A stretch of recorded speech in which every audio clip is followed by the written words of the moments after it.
This lesson is on trig graphs and shifts.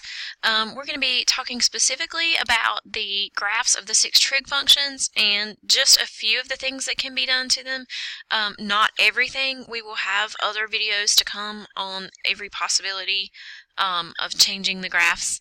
But the first thing that we're going to talk about, we're going to remind you of some of the changes that you learned about in your previous math classes. And I have the ones that we're going to be dealing with listed right here. First of all, a vertical flip is when we flip across the x-axis. Now, the reason that you know it's a vertical flip is because there will be a negative out front. For example, if you had y equals a negative x squared, you would know that that was a parabola that had been flipped and is now facing down. Here's the x-axis. Okay, so those are things that you've done before. You've done those with algebra, with other kinds of functions, polynomials, and different things like that. So a vertical flip would flip across the x-axis. A horizontal flip would flip across the y-axis. And so you would be flipping left or right. I'm just going to make something up here. Let's say that we had a graph that maybe was something like this. And if we did a negative inside of the parentheses on whatever that equation was, it would flip, and what was on the right side would now be on the left, and what was on the left would now be on the right. Then f of x plus d, when you're inside parentheses, you know that you're going to move left or right. So these two inside the parentheses, we're moving left and right. It does the opposite of what you think about when you think about that sign, because normally when we think about a plus, we think about moving right, but in the inside of a parentheses, it's going to move us the opposite direction, so this would be moving us left. And then the minus inside would move us right. So for example, with this left one, let's say y would equal x plus 2 squared. So a parabola that has been moved left 2 would come over here and hit the x-axis. And if it was a minus, x minus 2, again, I'm going back to x squared because we all kind of know that shape, that would move us right. So 1, 2, there would be your parabola. So that's just the general idea, and I'm not, stressing out about whether or not you know x squareds and x cubes and all of your toolbox functions. We're going to focus on the trig stuff today. With trig functions, you're going to need to know one of the vocabulary words here, which is periodic. And periodic means that the same pattern repeats over and over. That's like the layman's terms for it. Your textbook is going to say something kind of like this, which, as we just noticed, was a left or right shift when you have a plus or a minus in here. So this one would be moving left, but technically P, we don't know whether that's positive or negative. So anyway, the notation is saying that this is a shift sideways. And this is what your textbook is going to say with a really complicated definition, I guess you would say, beside of it. And basically it means if you shift the graph a certain amount, left or right, it's going to land on itself. And so the sine and cosine graph are both waves. And so if you think about waves, and maybe you studied those in science, you have that same pattern just going on and on and on forever. And so if I moved this hunk over, it would land exactly on this next hunk, and that's what periodic means. I'm repeating that same pattern over and over and over. Okay, so we're going to look at each of the trig functions. The first one we're going to look at is sine, and sine, as I mentioned, is a wave. Okay, and I'm going to show you how we got this. So where did it come from? This is a little app, kind of courtesy of GeoGebra, that's free on the internet if you search for it. But this graph, we have the unit circle over here on the left, and they've pointed out, the 1 and the negative 1, negative 0.5 and 0.5. Now, at 30 degrees, which is where it's a setup to start, you know that the y value is 0.5, so they're showing you that here. I can come up here to this slider and just have that move around the circle. It's going to get not only the ones that we memorized from the unit circle, but everything in between that ends up as decimals. and it's going to show you as I move, the y value, which is my sine, changes. The highest it's going to be is 1. It'll be 0. It'll hit -1. And so over time, it's going to make this nice graph. And you see exactly where everything's coming from. It's from the y values located there. And we're showing up both of them. So it comes out with that nice wave shape. So now if I look at a graph, why do I have more than just that one piece? We looked at the piece that went just one time around the circle from 0 to 2 pi. So I'm looking at just that on that app. Started at 0, ended at 2 pi. That's one period. That is one section of the graph, because that is the full pattern, a hill and then a valley, and everything else is just repetitions of that.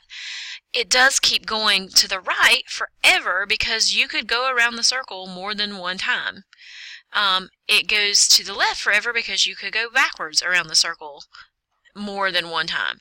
So this graph does go on forever, but when I ask you to graph these, especially in your assignment, the thing I'm going to be looking for is one period, and I'm going to know that this does keep going, and whatever changes are made here will affect the whole graph. But I just want to see one period. Now let's talk about some of these labels. Notice, again, the lowest that sine ever is -1, so that's there on your y-axis, and the highest will be 1, so that's what you're going to label your y-axis with. And then on your x-axis, you start at 0, you end at 2 pi because that is one full circle. Notice that the quadrantal angles, pi over 2, pi, and 3 pi over 2 are your labels, and so those are evenly spaced, and again those are the quadrantal angles from our unit circle. The sine graph is a really important graph that you will need to know and be able to reproduce. So take time to at least sketch this first period of sine and get all of those labels correct. Okay, now we're going to look at where the cosine comes from. And they have started us, if you're looking at this app, at 60 degrees. And the reason that they have is because it's easy to locate 1/2. And 1/2 is the x value here, and cosine corresponds to the x value on our points on the unit circle.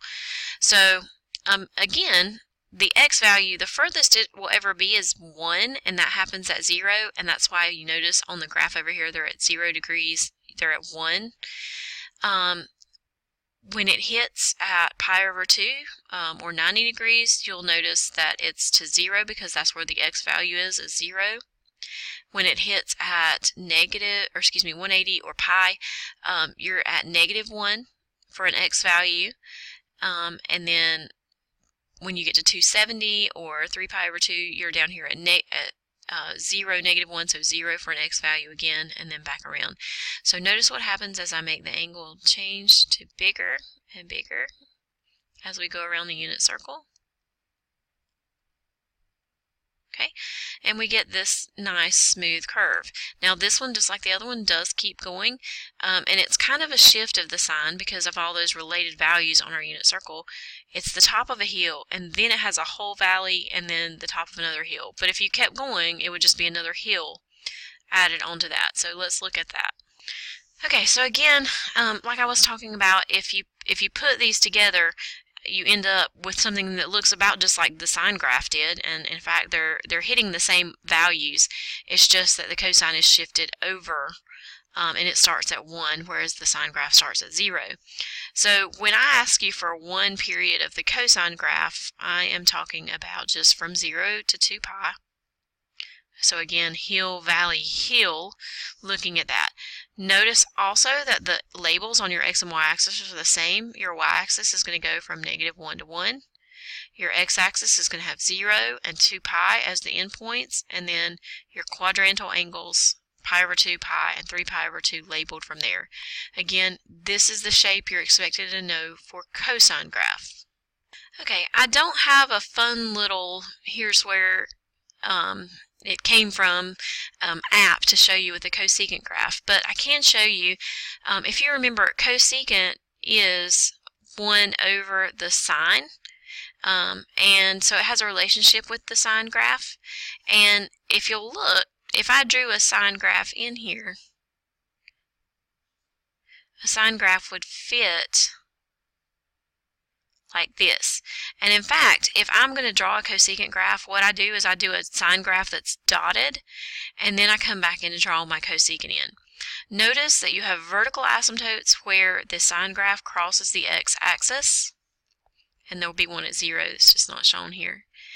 And they actually meet at that point, pi over 2, 1, and 3 pi over 2, negative 1. Those would actually be touching there. The blue, the sine graph, is not the cosecant graph, but it helps you get the shape of the cosecant graph right. So I draw the sine graph, I put in my vertical asymptotes, and then the points that match, and then I kind of make my U shapes going up when I'm just sketching. And this is just showing one period. So this actually does continue. This is up, down, the next one will be up, the next one will be down.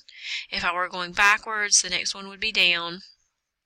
And so on. But it does continue in both directions, but we're just looking at one period here when you have an up and a down.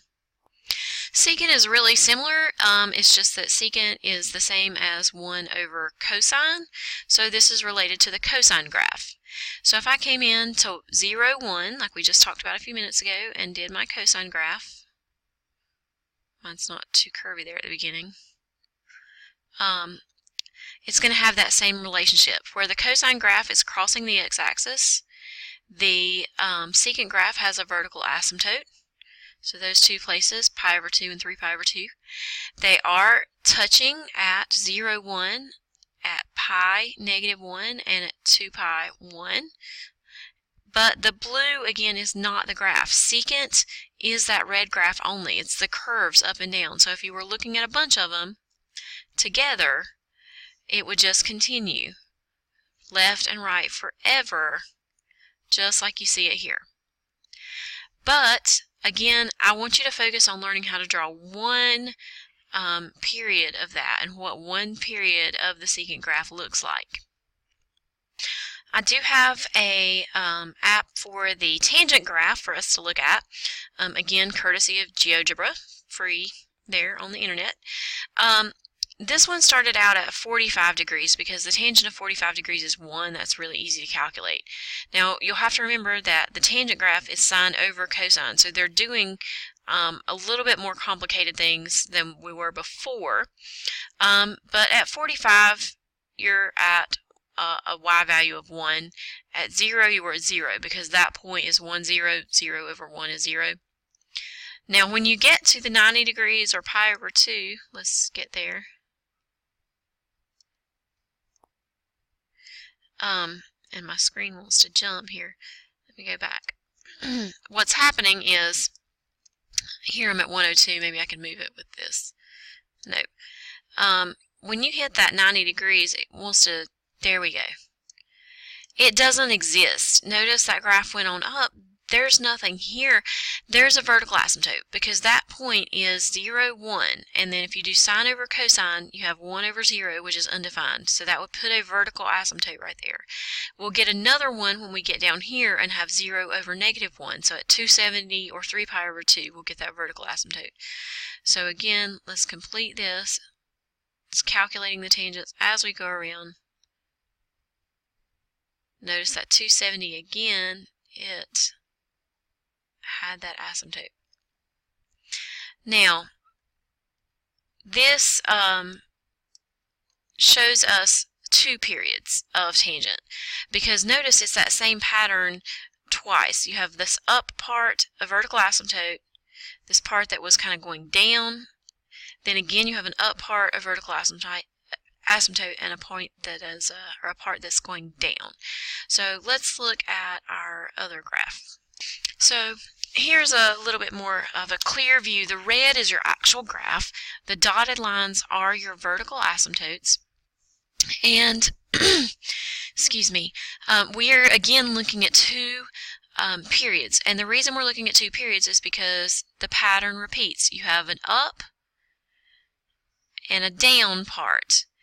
And then you have an up and a down part. So the pattern started repeating again at pi.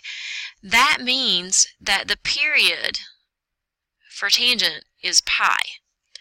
It completes one cycle of the graph from 0 to pi, and then it does another cycle from pi to 2 pi. So when I'm asking you to reproduce this, I want you to focus on just one period. If you do two, I'm okay with that as long as you're labeled correctly. I do want to point out a couple things. We started out that animation with pi over 4, 1. I like to plot that, and I like to plot 3 pi over 4, negative 1, because those are important ones to remember for tangent. Cotangent graph, also we're seeing 2 periods, because you can see obviously it repeats. So one period of the graph is just one of these kind of downward sloping things, and it has a vertical asymptote at 0, at pi, at 2 pi, at 3 pi, and so on. I wanted you to see that pi over 4 point because it also exists here. At pi over 4, on the cotangent graph, you're at 1. And at 3 pi over 4 on the cotangent graph, you're at negative 1. So the tangent and the cotangent graph both have those same 2 points. It's just what happens. On the tangent graph, you have an asymptote in the middle. On the cotangent graph, they're on the ends. But if you can get those 2 points, you can get which direction it's going, down or up, correct. But again, I want to point out this is one period. This does go on forever. So if I kept going, I would get more of those, either direction. Just depending on what I'm looking for. Okay, we talked about even and odd in a previous lesson. We were actually doing, not doing trig at the time, we were doing it with just regular functions in an algebra setting. So we had some specific rules with those. I'm not going to get as detailed on those right now. We might come back to that. But just thinking about this as the graphical representation, if the graph is even or considered even, you can fold it across the y-axis and it will land on itself. So which trig functions are even? Which ones can you fold on the y-axis and they land on themselves? And so my list for those would definitely be cosine, because it's split in the middle of a hill there. And with cosine, secant naturally follows that.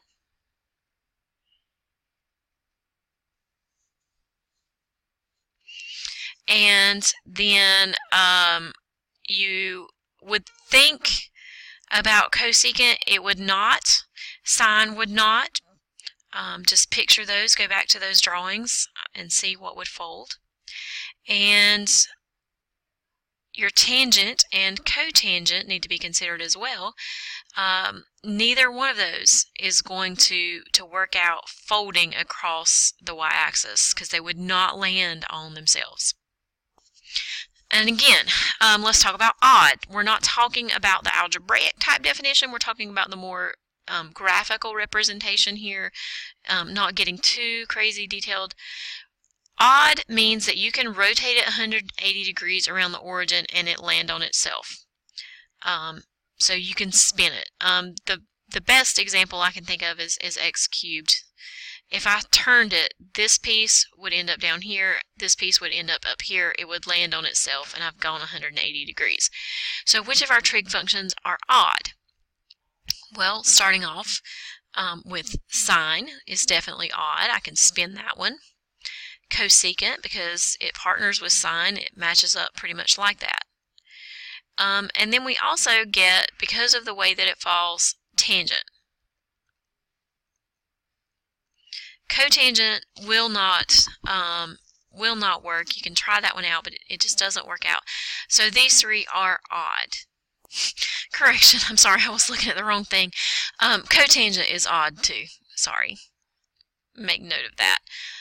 Because of, it's over here, and if you spin it, it will end up over here on top of itself. So that was my mistake. I was looking at the wrong thing. Pardon me on that one. Alright, let's move on to some examples talking about the shifts that we were discussing at the beginning that we've used with other kinds of graphs before now. So first thing we're going to do is sketch cosecant of x plus pi. So the first thing I want you to do is determine which way it's going. Because it's inside of parentheses, you know that you're moving left or right, and it does the opposite of what you think. So a plus is going to move us left. So we're going to move left pi. I like to graph the original function, so in this case cosecant, and then sketch the shifted version of that in a different color or something like that. So I'm going to start by sketching cosecant, and this was the one that was based off of a sine graph. So I'm going to first sketch my sine graph, and let's say 2 pi is here. I would have pi over 2 and 3 pi over 2, and my sine graph would be a hill and then a valley matching up with the values for my unit circle. And my cosecant graph would have vertical asymptotes where the sine graph crosses the x-axis. It would share that top hill point and be a U-shape, and then share the bottom valley point and be a downward U-shape. And so that is cosecant not shifted, and it's wanting to disappear on me. If I'm going to shift it to the left, I need to go backwards pi. Pi was 2 units here, so here would be negative pi over 2, negative pi. I'm going to start this thing over here. So I'm going to do the actual answer in red. So the very first thing I had at 0 was a vertical asymptote. So that's now going to be at negative pi. I also had a vertical asymptote at pi, so if I back that up 2 blocks, it's going to be at 0. And I had a vertical asymptote at 2 pi, so I'm going to back that up, it's going to be at pi. So the vertical asymptotes are landing on top of themselves. The U-shapes, remember, are your cosecant graph. So if I shift this U-shape back 2 blocks, don't forget to count 0. This is 1, 2. So here would be the bottom of that U-shape. It's got to fit between those vertical asymptotes. And then I would do the same thing for this downward facing one. It's at 3 pi over 2, back it up 2 spots. Now it would be at pi over 2 negative 1 and be a U-shape that's in between those 2 vertical asymptotes. The red is my answer. It's the cosecant graph shifted left 2. Okay, for my last example, I want to do a flip of the cotangent. I put the negative out front here, and that's a vertical flip, meaning it's going to flip over the x-axis. So I'm going to label everything just like I was going to do a cotangent graph. I'm going to have 1 and negative 1 showing up on my y-axis. You can put the 0 there if you want. Remember that it does the whole pattern from 0 to pi. So I'm going to say here's pi. It's going to have the whole pattern between 0 and pi. I'm going to label pi over 2, my quadrantal angle, but then I'm also going to label pi over 4 and 3 pi over 4 because those are where the 1, negative 1s are on this graph. Now, cotangent has the asymptotes on the end, and that's not going to change because we're just flipping vertically.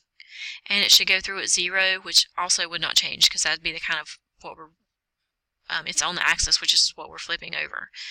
Now, pi over 4 was at 1 before. So if I flip that, it's going to be at pi over 4, negative 1. 3 pi over 4 was at negative 1. Now it's going to be a positive 1. And so I can just connect those and then get close to my asymptote to get that curve to it. And there is my sketch of negative cotangent. And that concludes this lesson.